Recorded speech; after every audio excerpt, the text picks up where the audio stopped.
Well, Pete Hoekstra is back at it again. Donald Trump's sycophant ambassador to Canada is being linked to a foreign interference investigation involving the private voter data of 2.9 million Albertans, people who never consented to having their information anywhere near an American political network. And when asked about it, his answer was typical Trumpian response. I wasn't aware of any connection. Well, guess what, Pete? That answer is not going to survive what we're about to talk through today. Because the paper trail doesn't care what Pete Hoekstra says he knew. And today, Canada needs to decide what it does with an ambassador whose network just got caught inside our democratic infrastructure. Let's establish what happened here. Pete Hoekstra is the sitting United States ambassador to Canada.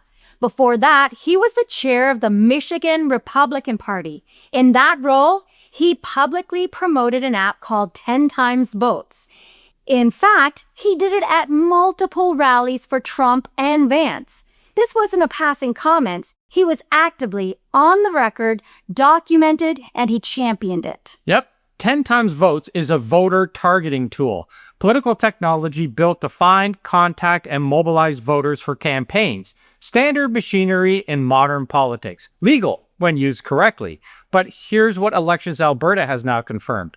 10 Times Votes is directly linked to a group called the Centurion Project, an Alberta separatist organization that used this technology network to access voter data it had absolutely no legal right to touch.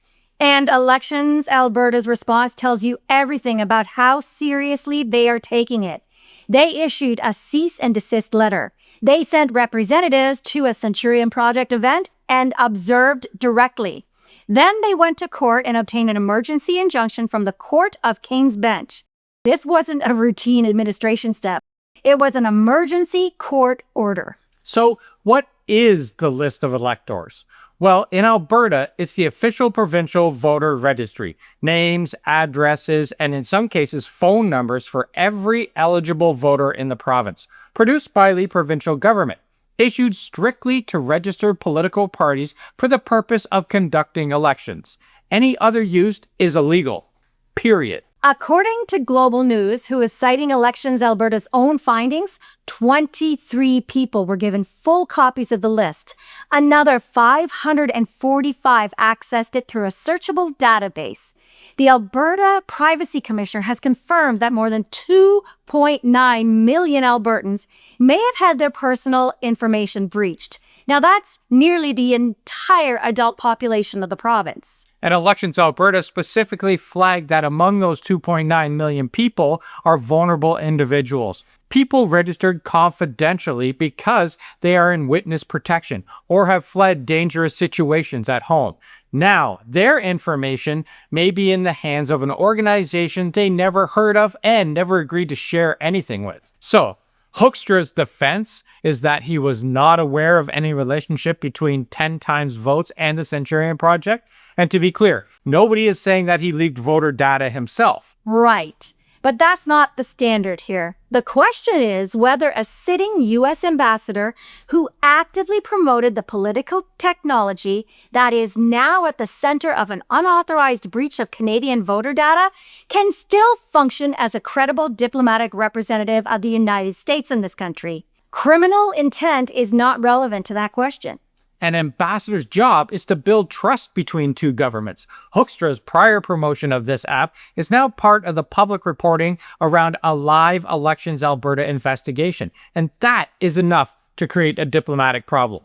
All this in the middle of an already strained relationship between Ottawa and Washington.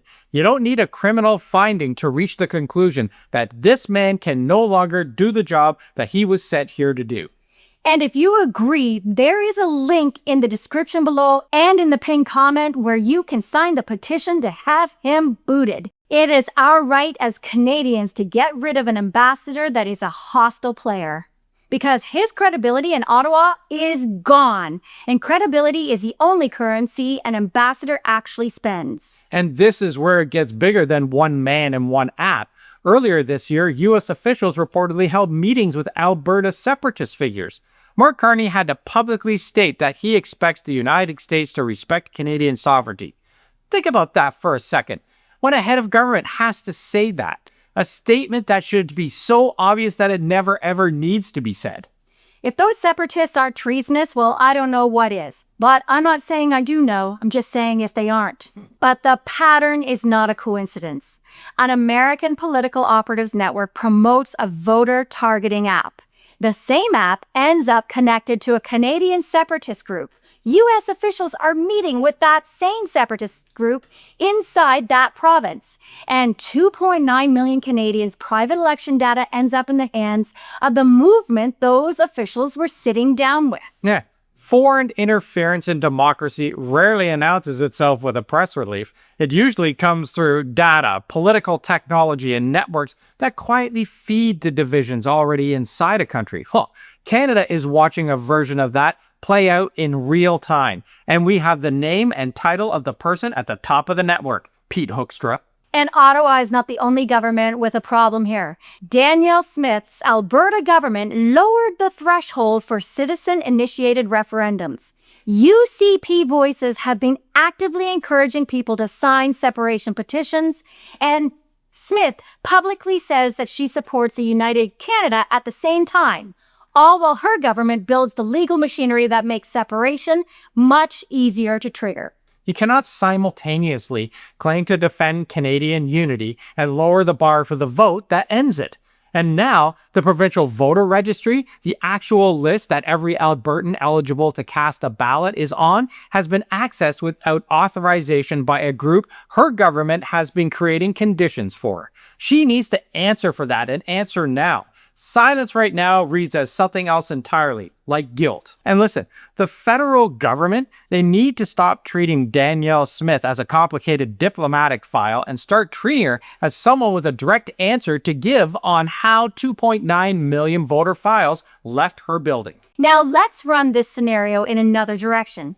Think about what would happen if a Canadian ambassador to the United States personally promoted a voter targeting app, and then that app surfaced at the center of an unauthorized breach of 2.9 million American voters, and then being used by a group actively pushing, say, Texas independence? Well, what do you think would happen then? Oh, I'll tell you what would happen. That ambassador is on a flight home within 48 hours. Congressional hearings by the end of the week. Every cable network runs it for 7 straight days. It's treated as an act of aggression against American democratic institutions, and the person responsible is gone before the story even fully breaks. Now, Canada is being asked to accept a standard for itself that Washington would never apply in return. And accepting that standard without comment is itself a decision about what Canada believes its democratic institutions are worth. So what does Canada do? Global Affairs should be calling Hoekstra in for a formal, documented meeting, at least. Not a background conversation, a paper trail diplomatic request for a full accounting of the 10X Votes network and its Canadian connections. And if Washington can't provide a credible answer, Canada has a tool available. We have brought this up before, and I'm bringing it up again. It's called persona non grata, the formal diplomatic declaration that a foreign official's presence is no longer acceptable. It's not an act of war. It's a country drawing a line about what it will tolerate inside its own borders. Hoekstra's continued presence in Ottawa and his non-stop insulting of Canadians and this country, it sends a message. It tells every single foreign government watching that Canada's democratic infrastructure can be touched, and Ottawa will let it go quietly. We can't let that happen. That is not acceptable, and this is where I am calling for Mark Carney's government to give him the boot. The verdict on Hoekstra is clear. His personal innocence in the breach, it might be an argument for another day. True. Diplomatic credibility doesn't run on innocent until proven guilty. It runs on trust. And trust with this guy is out the window. A long time ago. So 3 things have to happen from here. 1, Global Affairs calls Hoekstra informally this week with a written record. 2, Ottawa sends Washington a direct request for a full accounting of the 10X Votes network. 3, Danielle Smith named someone inside her government as accountable for how the list of electors left the building. And here's the question we'll pose for you today, and you can probably already guess what it is. Do you think Canada would actually declare Hoekstra persona non grata? Or does Ottawa take the diplomatic way out and think that the rolling of the dice is just too costly and sweep it under the rug? Let us know what you think in the comments, and if you enjoy our videos, give this a hype, a like, and share it with someone because it genuinely helps us get in front of more people. And if you want to help support this channel, check out the links in the pinned comment below. Thanks for watching, everybody, and we'll see you tomorrow. Ciao for now.